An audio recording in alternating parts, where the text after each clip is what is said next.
What's up, lemon heads? Welcome back to another episode of From the Yellow Chair. I'm Emily. And I'm Crystal. And this week we're going to talk about knowing how to track your marketing. It's more than just a gut feeling. Yeah, let's run through why we should really be tracking, how we should track, or how we can track, I should say. And then how can we kind of pivot based off that information? So I'm kind of thirsty to learn a lot about this today. So let's sip some lemonade. Let's do it.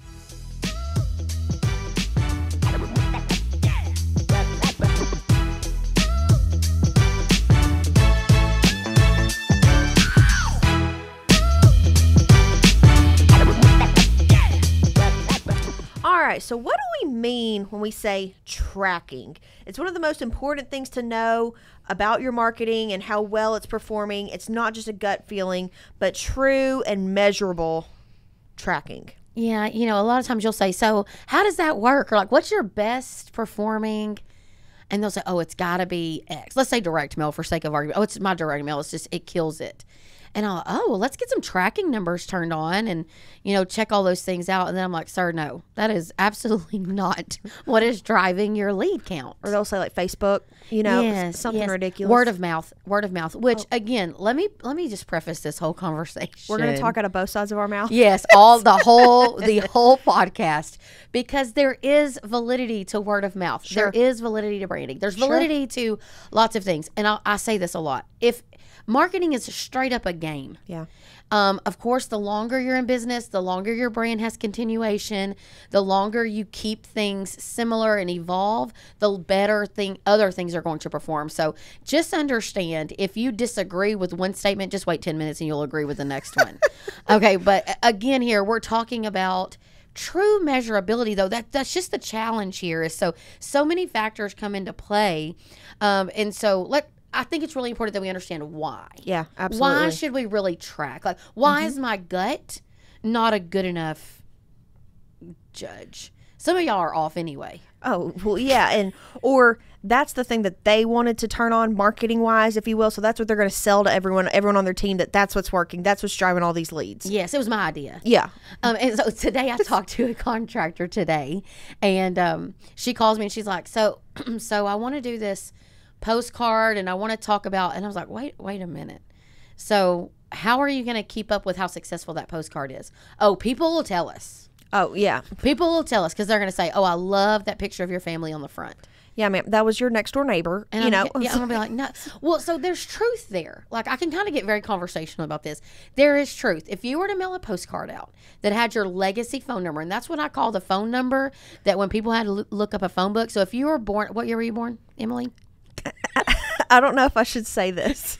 It's going to hurt most of y'all's feelings. I was born in 1990. Okay, I was born in 81, so I'm a little better.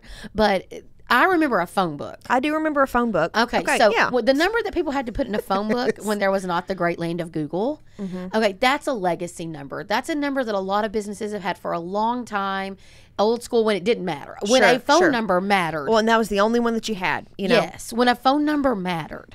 Now it doesn't really matter because Google is all things. And so, phone books still perform. So, side note, pro tip, those of you that are in rural markets that still have the opportunity to run phone book ads, run them for 1 year, put a tracking number in there, and then call me. How much does it generate for McWilliams and Son? I'm going to say I have several clients that probably are generating $200,000, $300,000, $400,000, $500,000 a year off their phone book ads. Yep. So be mad if you want to. It's still prominent in a lot of areas. But the only way that I know it is from tracking numbers. Because if not, I would be convinced like everyone else. Now, large metro cities, when you're in these big cities, they don't even have phone books really anymore. But if you have an opportunity to get in one, I would just put a tracking number. Yeah. Yes, it might cost you $3,000 or $4,000. Get in a phone book, put a tracking number, and just see what happens. It's definitely an older demographic, but guess who are loyal, dedicated, non-price shopping potential clients? It's true. Older people. They seem to have a better view of things. So why do we track is much more what goes back to why do we do anything for marketing? So the real why here is so that we can make good plans for the future. Well, because when we're not tracking, I think we're just being lazy to really dive into and flesh it out and really figure out what's working so that we can make some pivot. We want to just set it and forget it. Yeah, and a lot of times you're hitting numbers, you're hitting your KPIs. We're staying busy. Yeah, it's fine. But then all of a sudden what happens, you live in Texas and you hit a December And you're like, what happened? I'm still spending the same amount of money, but I'm getting less leads. So not only do I have the weather factor coming into play, but I have zero idea what is really working right now if I needed to dial down or dial up. Now, I'm going to tell you most times if you call me, I'm going to tell you to dial up. But Well, that's what you do. because when leads are low, I need to go high Sure. so that I can find things. And that's when it hurts the most. Yes, you have but the lowest that's- money coming in, but that's when you need it the most. But we're going to sit down and make decisions about your multi-million-dollar company on your 100,000 plural marketing budget off of your gut, John. Yeah. You just say to chicken fried steak with white gravy on it. Your gut is not exactly the best. It's not exactly the best judge. And so I am trying to hurt your feelings today.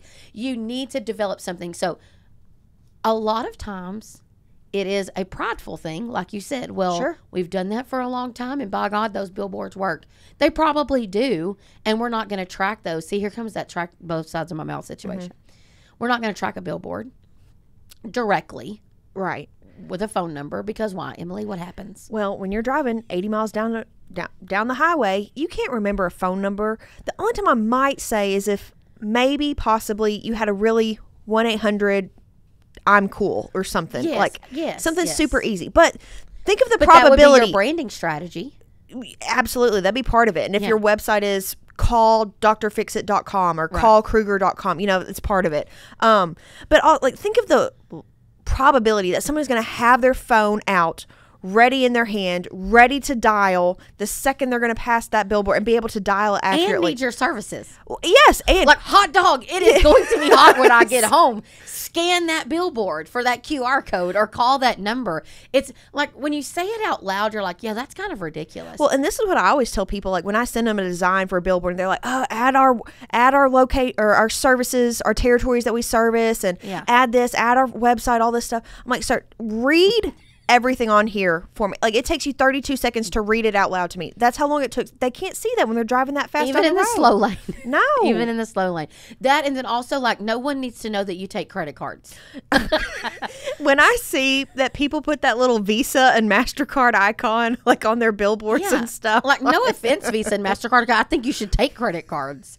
I'm just saying, like, that is like, even that little, because I'm terrible with measurements. I don't know, inches, but it's probably a foot or two by the time you're looking at it on a billboard, is wasted space. Well, and I think people think that they just have to tell them every single thing that they Yes. do in every possible way they could get a hold of you, and No. you've just lost it all. No, you need to be branding yourself for what you want to be known for. Maybe your website.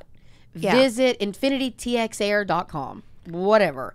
But not Don't do backslash trying to drive them to some landing page. and not at like- 832-764-XX52, whatever. No. Like, just flipping, calm down.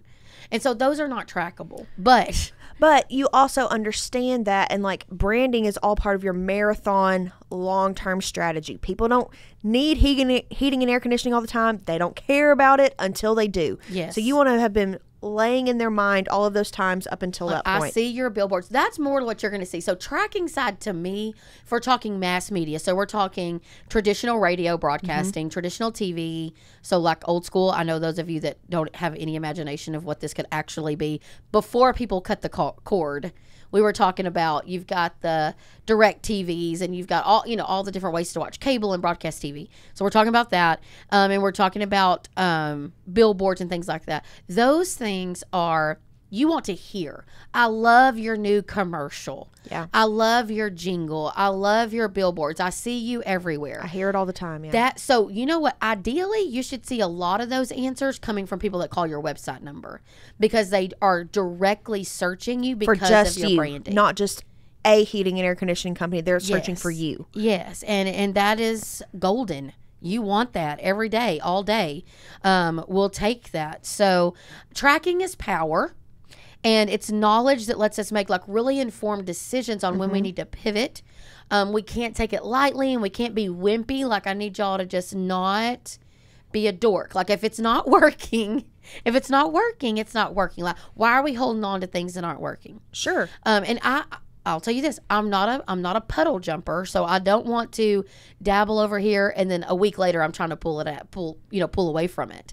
But what I am saying is if I'm going to run a local magazine and that local magazine in my town is $1,500 a month, I'm going to give it 3 to 4 months, but then I should start seeing some sort of return. Sure. Have I gotten anything? Yeah. Correct. And then I need to make one of two choices. I either have to be okay that I'm supporting local and I'm using it as a brand, change the whole look and feel of the ad placement, or I need to pull it.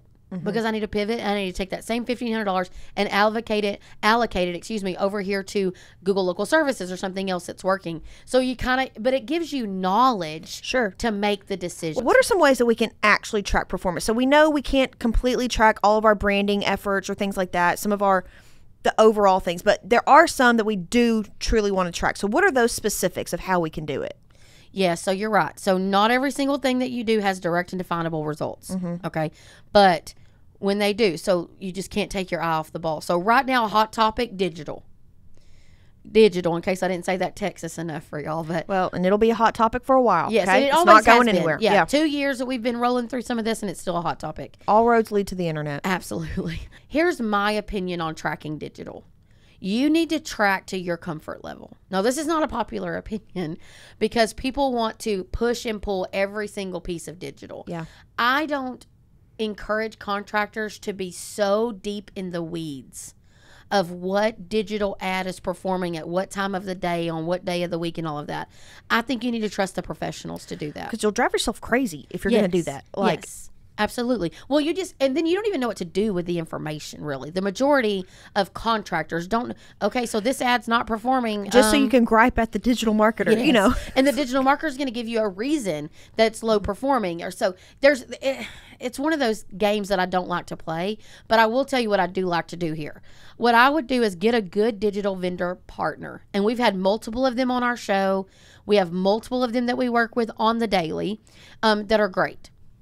And so what you want to do is you need to have an upfront and honest conversation with that digital provider that says, hey, this is how much I know about digital. And I kind of know what I'm talking about here. And so I want to track this deep. So on my branding digital ads, I want to run, can we point to this tracking number? Yeah. On my maintenance digital ads, I want to do this number. For those of you that just kind of want to know, okay, I've given this company $3,500 a month, and I don't care how many campaigns they built out of that $3,500, and now I just want to see what did that give me in ROI, because overall I really would like a 5 to 6, 10 time multiplier on that spend.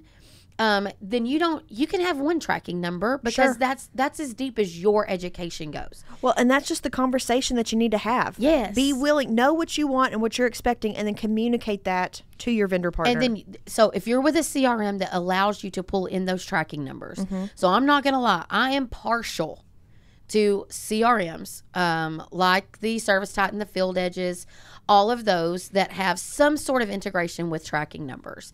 I saw that Sarah has one coming out now with CallRail integration and things like that, because you take out the guesswork of the actual return on the investment. Yep. So a lot of times you can have great things off of phone numbers and like how many calls they generated, but then you as the contractor have to turn around and go back and dig to find the actual revenue. That's the real money attributable to it, yeah. Versus, so let's use ServiceTitan, and y'all know I'm a huge fan of ServiceTitan, and they got their issues, so does everybody, but I don't. Well, yeah. Just you haven't kidding. cried today. Not today. Look at there. Look at the Lord. So we have the opportunity with ServiceTitan to have true and measurable ROI.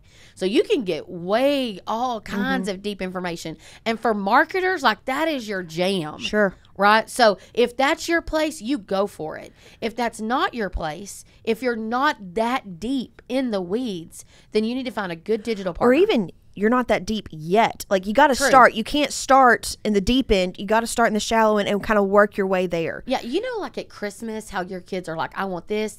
When your kids are young and my kids are old, so it doesn't get any better, I have to tell you. So now instead of them wanting a ton of crap, for lack of a better phrase, my kids want a few things that are all like $500 to $1,000 a piece. Yeah, my kids, you get them a Snickers bar and they're like, oh my gosh. Yeah. No, my kids want Yeezys. No, no. like Mom, can I have this, $1,500 set of golf clubs, So a lot of times I have to remind my kids of where they are. Okay, like I need to remind you like who I am. I don't know what you think, but we live in Diboll, Texas, son. The reason I want to say this or relate this back to this is a lot of times we start off and we want all the goodies. Yeah. we can't afford all the goodies. No, I mean, so that's don't it. be shocked when your digital provider comes back and says, oh, you want to play in the PPC game in the middle of Tulsa, Oklahoma, San Antonio, Texas, Los Angeles, California, Dallas, Texas, $25,000 a month. Oh. And y'all are like, I don't spend $25,000 a whole year. Yeah. Okay, so you got to know what game you can play. And then when you're on the right court, if you will, then let's start tracking. And to your point, then you start elevating Right. and building. So I say it all the time too. It's like building a cake. Building a cake is very much not correct. Baking a cake. You could build a cake with your guess. multiple layers. Okay. So And building we need the cake. layers, a You layered do. approach to your marketing tactics. You do, Yeah. and you need a good solid foundation. Yeah. And a lot of times, and again, we just recorded a podcast about this. Digital, just start with SEO, like a good Yeah. website that's Yeah. SEO optimized. Get a little Google local services going. Get a little PPC. Make sure you got all. Then you start getting wild and free over here at the frat party. Okay, but right now, some of y'all have never even built out your foundation. You jumped to the frat party, so some of y'all are why kids fell out of college. Okay, 'cause y'all went straight to the party. Yeah. And didn't worry about the foundation. And that's why tracking is important, because as you build, you know what's working, what's not working. So that's digital. Postcards, super easy. Yeah. 2 things, tracking numbers. So if I'm going to run a consistent direct mail campaign, that I pretty much am running a maintenance offer and a replacement offer pretty consistently on a consistent mail plan. Now, consistent is all relative. Some of you are consistently mailing weekly, bi-weekly, monthly, quarterly, whatever. I would say my postcards have one tracking number, and my replacement side or my water heater conversion pieces going from tank to tankless, those, or trenchless marketing, things like that. All of those would go into one tracking number, because at the end of the year, I want to know that I spent X amount of dollars on the effort to get me in the door on a replacement Yeah. piece or on a maintenance piece. If I try to just beat myself up every week, well, this drop didn't perform, and this drop performed great. Really, you need to be looking at it holistically. Sure. Yeah. And so tracking numbers. Now there's this thing about putting the QR codes on there. So those of you that have the online schedulers, right? When you have online schedulers, you can put a QR code, for those of you that aren't as fancy, the little thing that you scan, right? Which Pull out your smartphone. Which got really popular during COVID. Like, everybody had to figure out how to look at a menu. The QR code might have come back. Yeah. It did. Yeah. It was the comeback kid of 2021, I guess.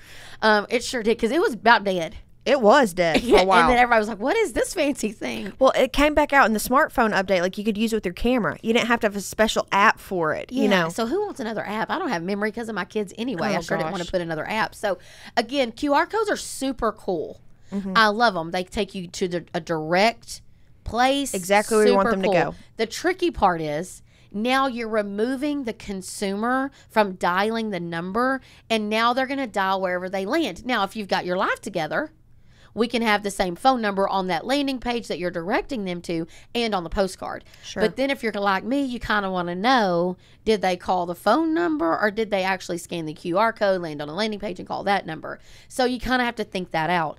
But there are ways to track that. Again, you should not wake up and go, we got all these leads because of direct mail, and you really do not know that for sure. Right. The other thing that does too is allow you the opportunity to dive into like actuals. So how many times were people calling off of, let's say you go out there with a crazy offer, a $29 water heater check, and you decide you're gonna play this game of being the cheap man in the market. Let's say you're brand new, you're just trying to get any kind of lead movement. So you're gonna be the low man. So you throw this $29 offer out there, and you have like a 20% close rate on booking that. That's a good case study for you to know. No matter how good your CSR team was, people that called that number were a terrible lead. Yeah. It was low. They didn't even want to pay anything, so it lets you know that it wasn't your team. Your team nailed it. It was the offer, and it was that card, and it was that audience. We would not Or know that time of year, maybe even. Yeah, because you would probably say, well, we got a lot of calls. Mm-hmm. But really, what that tracking number, then you can know we got these specific calls. We couldn't book these specific calls. This tells the whole story. We're getting the whole picture here. And I just think a lot of times we get real flippant with it. Well, and more so than just measuring the revenue, like, you can really use these tracking resources as training tools for your team. Yes. I mean, that's a huge part of it. Yeah, and even like when you get ready next year and you look back and say, okay, what was really successful? And for those of you that are on Service Titan and you run the, go look at your marketing dashboard and you're like, oh, my postcard did really well. And you go back and look, and then you can even go back and listen to those calls. Like, what were they saying when they call? Also, those of you that have a CRM that allow the customizable field to be added. So now, like, at a lot of the companies that Lemon Seed works with, they don't really jack with it. They don't really mess with how the client calls the actual phone. So if you call from a postcard, I'm still going to ask you, well, Miss Flanagan, how'd you hear about us? And you're going to say, oh, I see y'all's vans in my neighborhood all the time. Yeah. So they're going to say it's your vans. And it was. That played a part in it. But what number did they call? Sir, they just called off the postcard. Yeah. And when you ask them, how did you hear about us? They relayed that to the van. So I'm like, that tells a story. Sure. Yeah. That's a I great get excited. one. Like, that tells a story. Like, they've been seeing your vans in that market. They got your direct mail and they made a move. They made a decision. They became a client. But it was a long-term strategy of them seeing it over and over. That probably wasn't the very first postcard they've ever gotten from you either. Correct. You know, because we also know, same thing as a billboard, you're not going to have your phone out ready to dial at that second. Guess what? The day that postcard comes in their mailbox is probably not the day it broke, you know? Like hot dog. I walked in my house and it was 95 degrees and look at this postcard I got. Thank goodness. No, I'm not going to say that technology won't eventually get there. Like, it will deploy. Like, your thermostat will deploy a direct mail piece that by the time you get home, it's showing virtually in your front Amazon, door. get on that. Yes, yes. Can you hear us? We probably should trademark it. But at the end of the day, what I want for contractors is visibility, and knowledge and power. And so you start working with someone like Lemon Seed, and you call us, and you're like, "Hey, what can y'all do for me?" I'm going to say, knowledge is power. Let's get in here. Let's dig around. Let's figure out where you're spending money, and let's start tracking. So at the very least, get a CallRail account set up. Converse is another option. Set up those custom fields. Make sure your CSRs are asking how you heard about it. Make sure that you're documenting, and then you compare. Yeah. And no, contractor, owner, you don't have time to do all of it. You don't. Let a professional do it before you beat your head up against this wall. And when you sit down to plan, that's when you need to focus on those things. Yeah. But you need to be pivoting in real time. If you don't know that July is a bad month until August the 5th, that's a problem. And so here we go. You know, I can just get on that tangent too. But so short-ish and sweet today. Yeah, we did pretty good. This is good. It's not our normal hour-long conversation. Just a little sip. Well, it's just short and sweet because it's not hard. It's not. And just get started. There's so many different options of how you can do it. And like you said, having that knowledge that you can pivot, it is powerful. And it'll help guide your decisions. Yes, don't overthink it. And if you need help setting up tracking numbers, just call Lemon Seed. Yeah, call us. That's one of the first things I tell my account managers: get their tracking under control. Because it's one of the most underutilized pieces of CRMs that I see. Yep. So, all right. Well, I think it has been a great episode today. We hope it's just been a little power shot for those of you that may not be home service industry. Remember, you too should be tracking every single lead and giving feedback to your vendors and keeping those up to date so that you can pivot when you need to pivot. Yep. If you like this episode, please leave us a review, share it with a friend. We'd really appreciate it. So, as always, thanks for sipping some lemonade. Bye.